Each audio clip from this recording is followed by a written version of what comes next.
Picture this, it's 1943, and you're a 20-year-old pilot fresh out of flight school. You've trained on docile aircraft that forgive mistakes. Now you're standing next to a Martin B-26 Marauder for the first time, and the seasoned instructor next to you is placing bets on whether you'll survive your first solo flight. Welcome to the most controversial aircraft in American aviation history. A bomber so dangerous that pilots called it the Widowmaker, the flying coffin, and when they were feeling particularly creative, the Baltimore prostitute, because like its hometown hookers, it had no visible means of support. But here's where this story gets impossible to believe.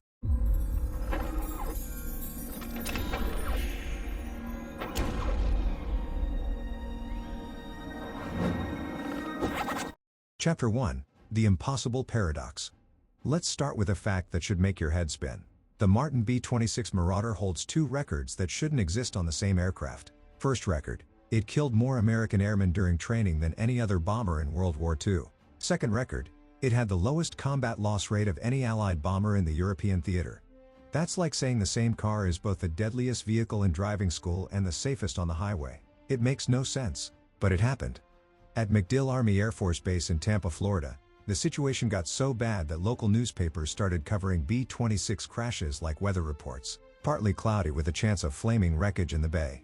Airmen coined the phrase "one a day in Tampa Bay," and it wasn't dark humor. It was arithmetic.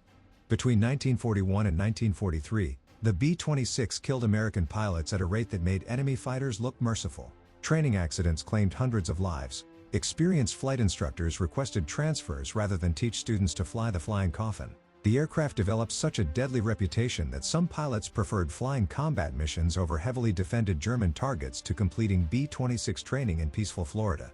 Senator Harry Truman launched congressional investigations. Military procurement officials faced career-ending questions about why the Army had ordered over 5,000 bombers before anyone proved the design was safe to fly. Critics demanded immediate cancellation of the entire program. The B-26 was becoming the most expensive aviation disaster in American military history. But then something impossible happened. The same aircraft that was killing experienced pilots during routine training flights started bringing combat crews home alive from the deadliest skies over Nazi-occupied Europe. B-26 groups achieved loss rates below 1%. Some aircraft flew over 200 combat missions without losing a single crew member. The Widowmaker somehow became the safest bomber in the war. How does an aircraft go from being too dangerous to fly in training to being the most survivable bomber in combat? How do you explain a machine that killed more Americans than the enemy shot down, yet saved thousands of lives in the process?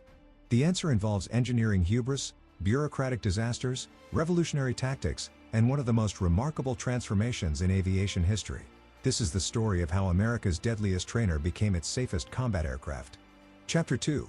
Speed at any cost.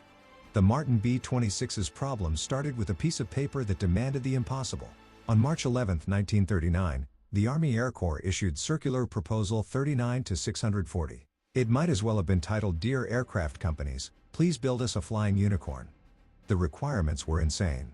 Maximum speed exceeding 350 miles per hour, faster than most fighters. Combat range of 3,000 miles. Bomb load of 3,000 pounds. 5-man crew with 4 machine guns for defense. Oh, and by the way, we need it yesterday because Europe's about to explode.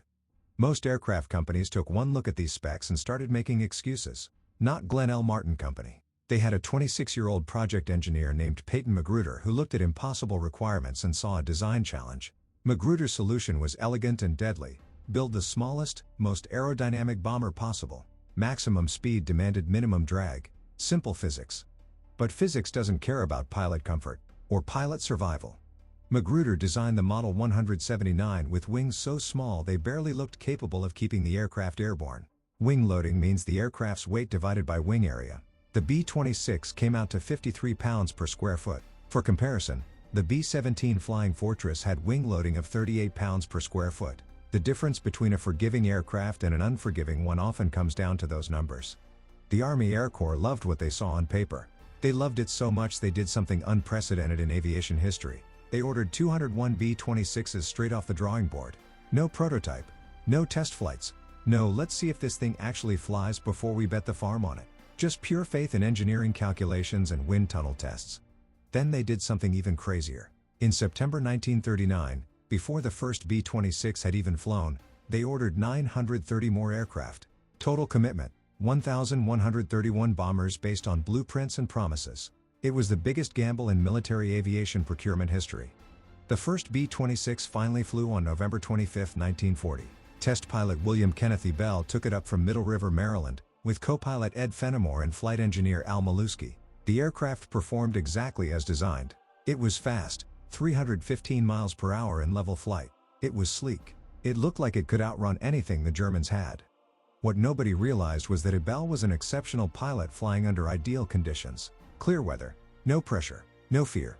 Number 20-year-old kid from Iowa trying to land this thing while his instructor screamed at him and other aircraft circled the pattern waiting their turn. The first 113 hours of flight testing revealed remarkably few problems. Minor adjustments to rudder trim tabs, some tweaking of control surfaces. The engineers were confident they'd built a winner. The aircraft met every specification in Circular Proposal 39 to 640. But specifications are just numbers on paper. They don't account for human psychology. They don't factor in the terror of approaching a runway at 150 miles per hour when you've never done more than 80. They don't consider what happens when you give an aircraft with the flight characteristics of a race car to pilots trained on flying trucks. The B-26 worked perfectly, for test pilots who knew exactly what they were doing. For everyone else, Magruder's pursuit of speed at any cost was about to become a nightmare written in twisted aluminum and broken lives. The aircraft that would save thousands of American lives in combat was about to start killing them in training. And nobody saw it coming. Chapter 3, The Training Catastrophe. The 22nd Bombardment Group at Langley Field, Virginia got their first taste of the future on February 22, 1941. 4 shiny new B-26 Marauders rolled off the transport trucks, and the pilots gathered around like kids at Christmas. They'd been flying Douglas B-18 Bolos, reliable, forgiving aircraft that landed like lazy Sunday drivers. The B-26 looked like a rocket ship by comparison. The honeymoon lasted about 5 minutes. First problem: tricycle landing gear. Most pilots had never seen it before, much less used it. The B-18 had conventional tailwheel gear that sat on the ground like a friendly dog.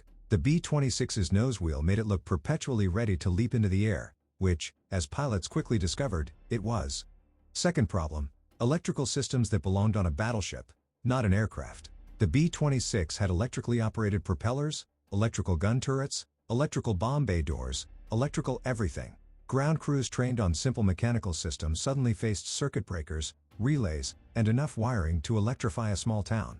Third problem: those beautiful Pratt & Whitney R2800 engines that made the aircraft so fast also made it incredibly unforgiving. Lose an engine on takeoff in a B-18, and you had time to think about your options. Lose an engine in a B-26 at 150 miles per hour with insufficient altitude, and thinking time was measured in seconds before impact. By 1942, MacDill Army Air Force Base in Tampa had become the primary B-26 training facility. It also became the closest thing to hell that American soil could offer. The accident reports read like a coroner's convention. Gear-up landings, stalls on final approach, ground loops that turned million-dollar bombers into expensive scrap metal. And worst of all, the crashes that happened when everything went wrong at once. 34 accidents in the latter part of 1942 alone. 56 Americans dead, not from German bullets or Japanese bombs, but from their own aircraft in their own country under clear Florida skies. The psychological damage was as devastating as the physical carnage. Word spreads fast in military aviation. Pilots talk. Stories get told in officers' clubs and barracks. The B-26 developed a reputation that preceded it like a plague warning. New pilots arrived at MacDill already terrified of an aircraft they'd never flown. The worst part was the electrical failures nobody saw coming. Ground crews, overwhelmed by systems they didn't understand, frequently ran aircraft batteries down during maintenance. Pilots taking off with dead batteries faced a nightmare scenario: electrically controlled propellers that could run away to flat pitch and maximum RPM. Imagine trying to control a car when the accelerator gets stuck to the floor, except you're 200 feet in the air with a full fuel load. Local Tampa newspapers started covering B-26 crashes like a recurring natural disaster. Civilians living near MacDill kept their eyes on the sky, not from enemy bombers, but from their own military's training aircraft. Some crashes happened in broad daylight over populated areas. Others disappeared over the Gulf of Mexico and were never found. The phrase "one a day in Tampa Bay" became military slang that spread across the entire Army Air Forces. Pilots used it as gallows humor, but the mathematics were horrifyingly accurate. In one 30-day period, 15 B-26s went down. 15 aircraft, dozens of young Americans who'd volunteered to fight fascism, killed instead by an aircraft that was supposed to give them the tools to win.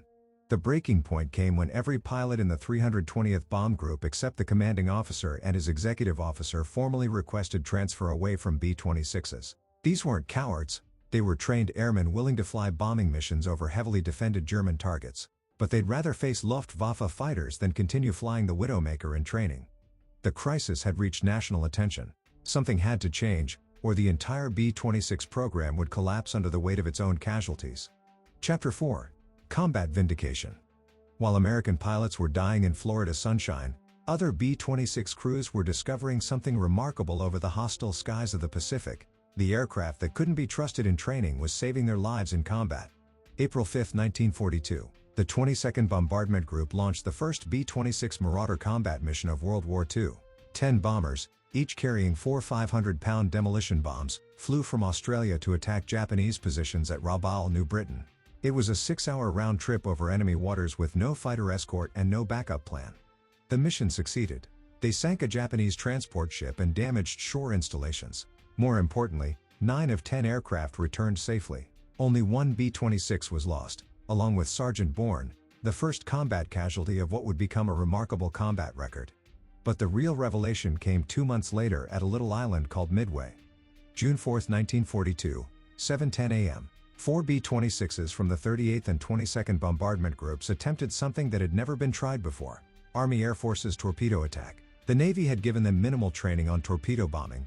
Basically, fly low, drop the fish, and pray. Lieutenant James Morey piloted B-26 Susie-Q, and what happened next became the stuff of legend.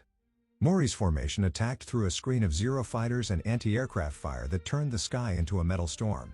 The B-26 Satan's playmate disappeared entirely, never to be seen again. But Susie-Q pressed the attack against the Japanese carrier Akagi, dropped its torpedo, then, in a moment of either genius or insanity, buzzed directly down the carrier's flight deck at masthead height while the crew strafed the bridge. The aircraft took over 500 hits, bullets and shrapnel riddled the fuselage, the hydraulic system was destroyed, tires were punctured, brakes failed, 3 crew members were wounded. By every reasonable calculation, Susie-Q should have crashed into the Pacific Ocean.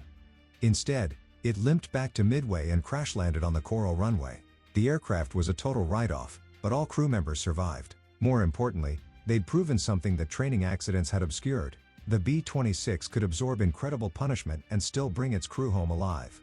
Combat crews across the Pacific began reporting similar experiences. B-26s were returning from missions with damage that should have been fatal. Engines shot out, control surfaces shredded, fuselages riddled with holes, yet crews walked away. The aircraft that killed pilots making routine training flights was somehow survivable when Japanese fighters were trying their best to shoot it down. The explanation was counterintuitive but simple. Combat demanded the B-26's strengths while training exposed its weaknesses. In combat, speed was life. The faster you could get to the target and back, the less time enemy fighters had to intercept you. The B-26's 282 mph cruise speed made it a difficult target for both flak gunners and fighter pilots. In training, that same speed became a liability. New pilots trying to master complex approach patterns at 150 mph made mistakes that would have been survivable at 80 mph. The aircraft wasn't forgiving of errors that had nothing to do with enemy action. Then came the European deployment, and initial success bred dangerous overconfidence. May 14, 1943, the 322nd Bombardment Group flew the first B-26 mission against German forces in Europe, attacking IJmuiden Power Station in Holland. Flying at extremely low altitude, approximately 50 feet, they achieved complete surprise. All aircraft returned safely except one that crash-landed at base. The target wasn't destroyed, but the survival of the force suggested low-level tactics might work. 3 days later, they tried again. The solution to this disaster would revolutionize everything. Same target, same route, same low-level approach. This time, the Germans were ready and waiting. 11 B-26s attacked IJmuiden Power Station on May 17, 1943. 10 were shot down. 1 aborted. Not a single aircraft returned successfully. 60 American airmen killed or captured in a single mission, one of the costliest raids of the entire war. The disaster nearly ended the B-26 program in Europe. Critics who'd been calling for cancellation since the MacDill Field accidents now had fresh ammunition. The aircraft was killing Americans in training and combat. How many more lives would be sacrificed to salvage a fundamentally flawed design? But the IJmuiden disaster also forced a tactical revolution that would save the B-26 program and thousands of American lives. Chapter 5. The Great Transformation. The solution to the B-26 crisis came from an unlikely source, a man who'd already proven you could make the impossible look easy. Colonel Jimmy Doolittle, fresh from leading the famous Tokyo raid, arrived at MacDill Field in late 1942 with a simple mission: prove the Widowmaker could be flown safely, or kill the program entirely. Doolittle wasn't just another desk-flying colonel. He held a doctorate in aeronautical engineering from MIT and had more flight test experience than most pilots had total flight hours. When he announced he'd demonstrate single-engine flight procedures in the B-26, ground crews started betting on whether they'd be cleaning up wreckage or witnessing a miracle. They witnessed a miracle. Doolittle took a B-26 up with one engine deliberately shut down and proceeded to fly normal traffic patterns: clean takeoffs, stable approaches, smooth landings. He made it look routine, even boring. The same procedures that had killed dozens of American pilots became simple demonstrations of proper technique. But technique wasn't the only problem. The real enemy was fear, and fear required different ammunition. The Army's solution was psychologically brilliant and slightly evil. They assigned women Air Force service pilots to fly B-26s. Over 100 WASPs were checked out in the flying coffin and routinely flew ferry missions, target towing operations, and training support flights. The message to male pilots was crystal clear: if women could safely fly the B-26, what was their excuse? The strategy worked because it had to work. Male pilots couldn't admit that female aviators were handling an aircraft they considered too dangerous to fly. Suddenly, B-26 assignments became less about survival and more about pride. Transfer requests dried up. Training accident rates began dropping. But the real transformation came from engineering changes that addressed the aircraft's fundamental handling characteristics. Martin's engineers attacked the wing loading problem with brute force. They stretched the B-26's wingspan by 6 feet and increased the vertical stabilizer height by 20 inches. Wing loading dropped from a deadly 63 pounds per square foot to a manageable 51.5. The aircraft finally had enough wing area to behave like a bomber instead of a racing plane. The changes weren't dramatic to look at, but they were revolutionary to fly. Approach speeds dropped from 150 miles per hour to a more manageable 135. Single-engine controllability improved dramatically. Stall characteristics became predictable instead of murderous. Meanwhile, the European disaster at Almudden forced a complete rethink of combat tactics. General Ira Eaker, commander of the 8th Air Force, banned all low-level B-26 operations. From now on, Marauders would attack from medium altitude, 10,000 to 15,000 feet, flying in tight defensive formations with heavy fighter escort. The tactical change transformed the B-26's combat effectiveness. At medium altitude, the aircraft's speed advantage made it nearly impossible for German flak gunners to track accurately.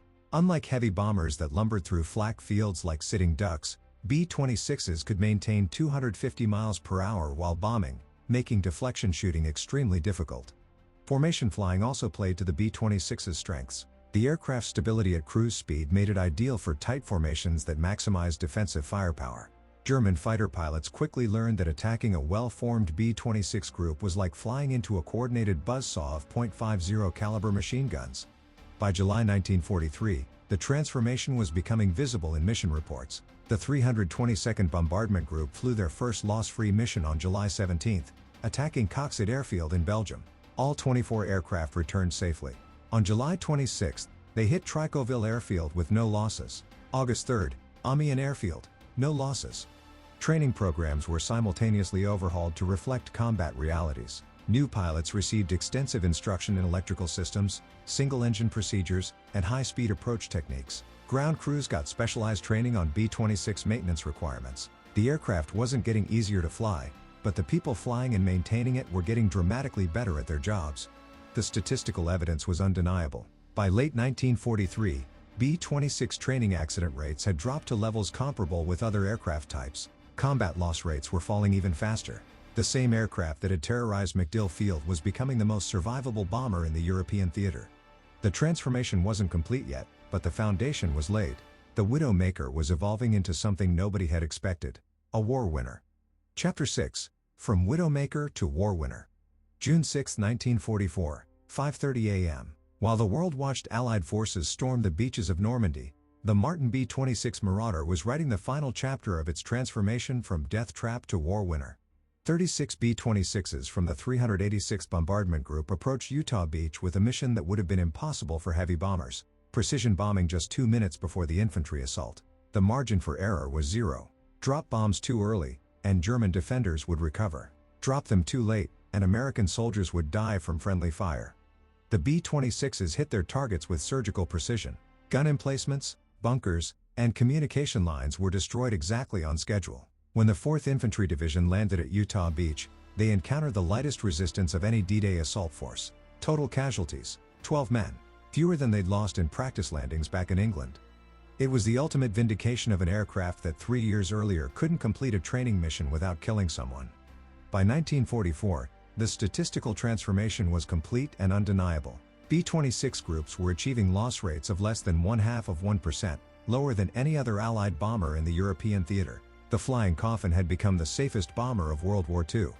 The 42-6223 Flak-Bait became the living symbol of this impossible transformation. Piloted by Lieutenant James Farrell and his crew, this particular B-26 would fly more combat missions than any American aircraft in World War II, 207 missions over 20 months. The aircraft absorbed over 1,000 flak and bullet strikes. Every panel bore battle damage. The nose art was shot away and repainted multiple times.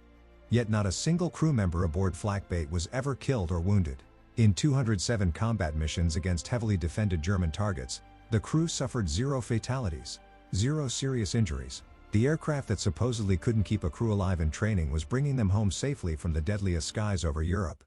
The accuracy statistics were equally remarkable. B-26 groups consistently achieved circular error probable rates below 300 feet, meaning half their bombs landed within 300 feet of the aiming point. Heavy bombers were lucky to achieve 1,000-foot accuracy. The B-26's stability at bombing altitude, combined with the excellent Norden bomb sight, created a precision bombing capability that strategic planners had only dreamed about.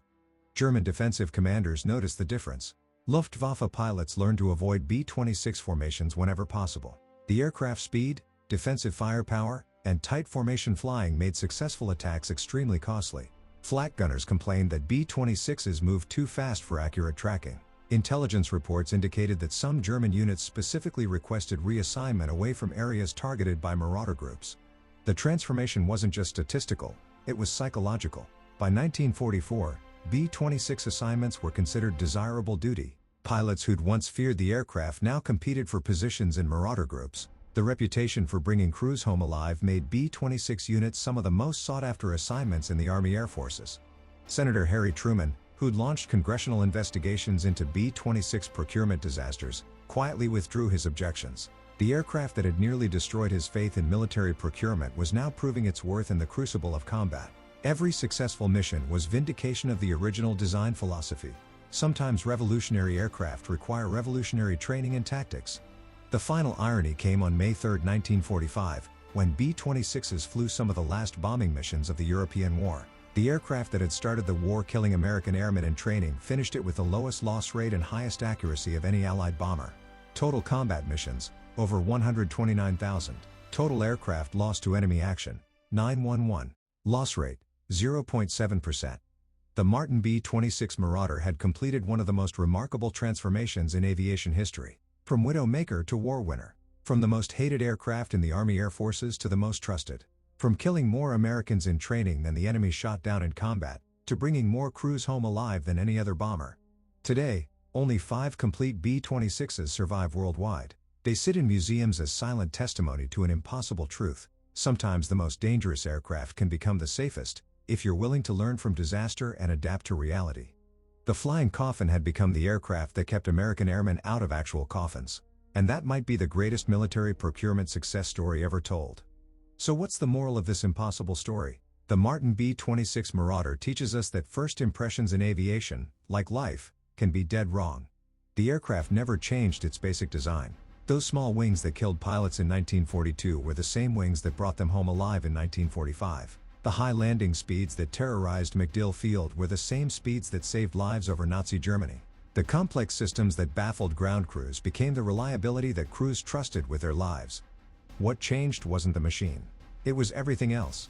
Training programs that assumed pilots could transition from flying trucks to flying race cars without specialized instruction. Maintenance procedures that treated cutting-edge technology like familiar equipment. Combat tactics that ignored the aircraft's strengths while emphasizing its weaknesses. The B-26's transformation required admitting that revolutionary aircraft demand revolutionary approaches. Jimmy Doolittle didn't fix the Marauder by redesigning it. He fixed it by proving it could be flown safely with proper technique. The women Air Force service pilots didn't make the aircraft less dangerous, they made male pilots admit their fears were conquerable. Most importantly, combat commanders learned that the aircraft's supposed weaknesses were actually its greatest strengths. Speed that made training difficult made survival possible. Systems complexity that overwhelmed ground crews provided reliability that heavy bombers couldn't match. Handling characteristics that demanded precision rewarded that precision with unprecedented accuracy. By war's end, the Widowmaker had flown over 129,000 combat missions with a loss rate lower than any other Allied bomber. The aircraft that started the war killing Americans finished it by keeping them alive. Sometimes the most dangerous thing isn't the machine, it's our assumptions about the machine. The B-26 Marauder proved that with proper training, proper tactics, and proper respect for revolutionary technology, yesterday's death trap can become tomorrow's lifesaver. That's a lesson worth remembering, whether you're flying bombers or just trying to navigate the impossible contradictions of human progress.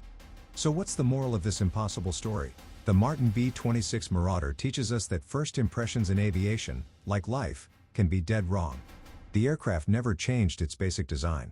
Those small wings that killed pilots in 1942 were the same wings that brought them home alive in 1945. The high landing speeds that terrorized MacDill Field were the same speeds that saved lives over Nazi Germany. The complex systems that baffled ground crews became the reliability that crews trusted with their lives. What changed wasn't the machine. It was everything else. Training programs that assumed pilots could transition from flying trucks to flying race cars without specialized instruction. Maintenance procedures that treated cutting-edge technology like familiar equipment. Combat tactics that ignored the aircraft's strengths while emphasizing its weaknesses. The B-26's transformation required admitting that revolutionary aircraft demand revolutionary approaches. Jimmy Doolittle didn't fix the Marauder by redesigning it, he fixed it by proving it could be flown safely with proper technique. The women Air Force service pilots didn't make the aircraft less dangerous, they made male pilots admit their fears were conquerable. Most importantly, combat commanders learned that the aircraft's supposed weaknesses were actually its greatest strengths. Speed that made training difficult made survival possible. Systems complexity that overwhelmed ground crews provided reliability that heavy bombers couldn't match. Handling characteristics that demanded precision rewarded that precision with unprecedented accuracy.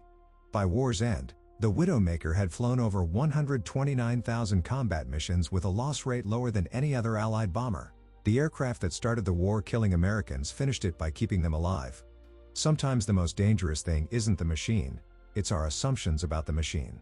The B-26 Marauder proved that with proper training, proper tactics, and proper respect for revolutionary technology, yesterday's death trap can become tomorrow's lifesaver. That's a lesson worth remembering, whether you're flying bombers or just trying to navigate the impossible contradictions of human progress.